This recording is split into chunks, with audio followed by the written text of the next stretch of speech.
I hit the floor of the data center already running. Blue light washed over endless server racks, alarms pulsed in clipped bursts, and every monitor I passed spat out the same impossible rhythm. 99-0, 99-0. Flickering so fast it looked like the room itself had developed a heartbeat.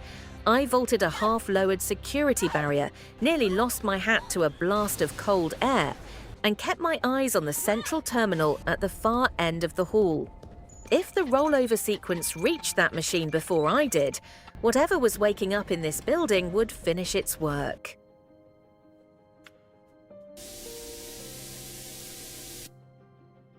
Magnetic doors began sealing aisle by aisle behind me. Backup generators rumbled awake beneath the floor. Somewhere above the ceiling panels, relays snapped like mousetraps. This was no ordinary computer error throwing a tantrum at the turn of the century. The access screens were closing routes too precisely, as if the building were guiding me away from the mainframe instead of protecting it. Then I saw the worst line of all on a side terminal. Execute Remediation Cascade. That was not the language of panic, that was the language of a plan. If that cascade reached linked records and infrastructure logs, entire chains of data could vanish under cover of midnight. I should explain why the world was so frightened of this particular midnight. For years, programmers had warned that many older computer systems stored years with only 2 digits. To a machine built that way, 1999 became 99, and 2000 became 00. The fear was simple and enormous. Would 00 be read as 1900? Would calculations break? Would records sort backward? Would systems that handled banks, power grids, transit schedules, hospitals, water networks, and government files fail all at once? Those worries were not pure fantasy. Around the world, governments, engineers, and private companies spent staggering sums of money searching through ancient code, replacing hardware, testing dates, and patching programs before the Millennium rollover. Teams worked through nights in offices, utilities, airports, and military facilities because the smallest date routine could be buried inside a much larger machine. Most people remember Y2K as a punchline now because catastrophe did not arrive on the scale many feared.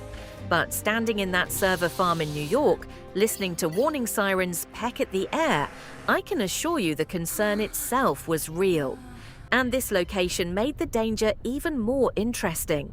This data center was not some lonely corporate basement.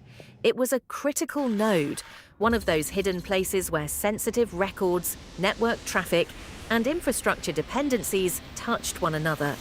In a moment when everyone expected confusion, a building like this offered perfect camouflage. A genuine Y2K bug could cause chaos.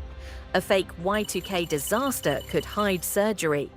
My job had suddenly become 2 jobs: stop the wipe and discover why the error patterns looked engineered enough to march in formation. I slid into the central terminal bay and pulled up the execution logs. There it was. The supposed glitch was not random corruption at all. The same command blocks were repeating in clean intervals, masked under emergency remediation labels, as though someone had dressed a deliberate instruction set in the uniform of a rescue operation. The machine was not collapsing, it was obeying. That realization pulled me straight back to 1989. I had seen this signature before: small insertions hidden inside legitimate systems, tiny permissions that widened over time, surveillance pathways disguised as maintenance. Somewhere, years earlier, someone had planted a branch of code and trusted the fear of Y2K to hide its final activation.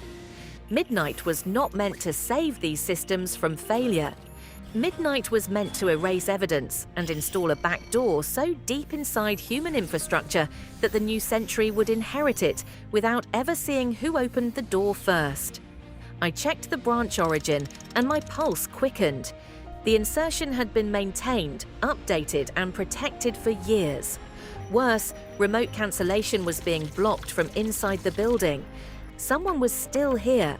Someone was making sure the program survived long enough to cross into January the 1st, 2000. I looked down the next narrow aisle and found the signs immediately.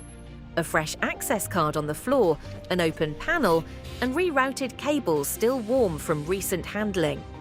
I tightened my grip on my scanner and moved deeper into the rows.